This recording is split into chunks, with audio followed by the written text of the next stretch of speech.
Is this already the final glide? No, I can catch one more thermal and climb up and fly into the sunset and live happily ever after. But first things first, so this flight was done in the northeast of Brazil, a place known for super big one-way cross-country flights. But on a not-so-windy day, I dared to try a 300k FIA triangle. And how it went? Well, come along for the ride and see the second half of this flight in a hyperlapse with me.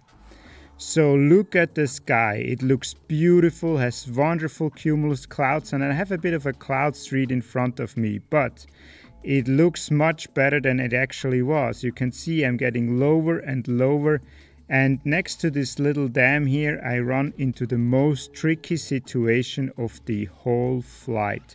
So I come super low and I find no climb. And I'm getting really worried, I'm getting really anxious. I have done already the first 1.5 legs of this big triangle, which was always a long dream of mine. But then I get super low unexpectedly, and I really feel here I have to pull all my focus together. So if you watch, for instance, my tongue, you can see it's always like sticking out a bit. So this is a sign that I'm really focused, and I can grab a really weak climb, so it's sometimes just beeping, but I barely can maintain. So in these situations I'm trying to really 100% focus and trying to absorb all the information around me. So I'm looking at the ground, trying to see what the wind is doing on the ground. This gives me clues. So if you can see maybe 2 flags pointing towards each other, you can see that there must be a thermal in the middle. And I'm also looking up in the sky and trying to see if there are birds. So in Brazil there are often some urubus, which are the local vultures, and they use thermals quite frequently. And I actually can see some urubus above the lake, so they are thermaling close to this little dam here, so I'm trying to head over and join them for a thermal. But I can also see that they are also struggling and not really climbing well.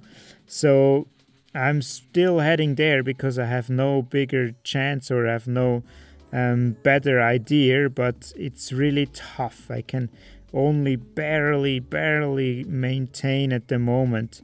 And this is a very tricky situation. Also, I have to keep in mind that the wind drifts me. So while I'm trying to climb, I'm heading down along this lake. And you can see that downwind there are just trees. And this is also often quite a tricky bit, so that when you grab a small climb, it still can drift you quite a bit away. And sometimes it drifts you towards difficult terrain, as is the case here. But for the moment I'm grabbing the thermal, even though I have little confidence in it, because I could still manage to land on the road if I would lose the climb. But ultimately I do find a little bit a better core, and I can slowly scratch out of there.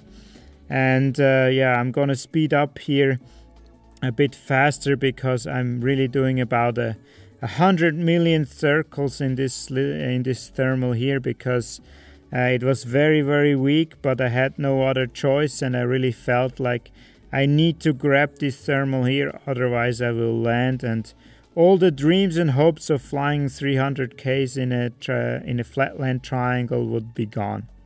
So eventually I managed to get out, and now it's kind of time to shift gears, because if you're always in survival mode, as I just was, you're not advancing fast enough to do a big triangle. So I have to shift gears, think a bit more aggressive again, think about trying to optimize my line. And I had some climbs along the way here, but I don't take it because I can see further on there's some good cloud development going on, and I'm just heading towards these good clouds. And you can see there's kind of a good street forming, so I'm pushing towards that. And I'm using this cloud street to set my second turn point. And here I just turned around, And again, I'm using this good street to kind of follow it a bit before I then head into the direction of actually my launch back home, so I can close this big triangle. And I'm trying to hop from cloud to cloud here, so at the moment this still works quite well, but it's getting late in the day and I have quite a bit of headwind, so this is really tough. Especially in the flatlands, it's tough to beat the headwind, because once you take a climb, it will drift you back to where you came from. And especially if you take a weak thermal, it will drift you quite a lot. And this is really tough, so I have to be very selective about the thermals that I take. So I can only take the good and strong thermals, but of course this is easier said than done, because now it's getting late in the day and the thermals are just not that strong anymore.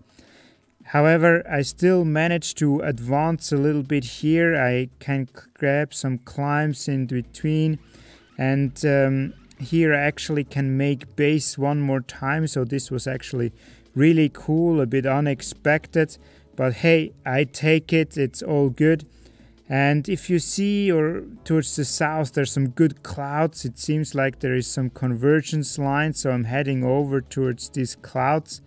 But as often in the flatlands, when you see good clouds on the horizon, by the time you get underneath them, they all start to disintegrate and you just arrive too late. And this is exactly what happens here. You can see I can grab a little bit of a climb, but it's not really going up any good anymore because the clouds have fallen apart and it's just I'm too late.